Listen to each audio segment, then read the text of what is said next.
wong rapiku cara dadan tepak aku dolan ditakoni terus deladapan moro-moro aku ki kongkon tunangan ditari rapi aku dalik nang buri sebab aku dorong duwe penggawean mesti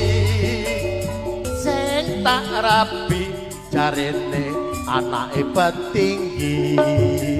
bareng tak lakoni anake mbok rondo ngatemi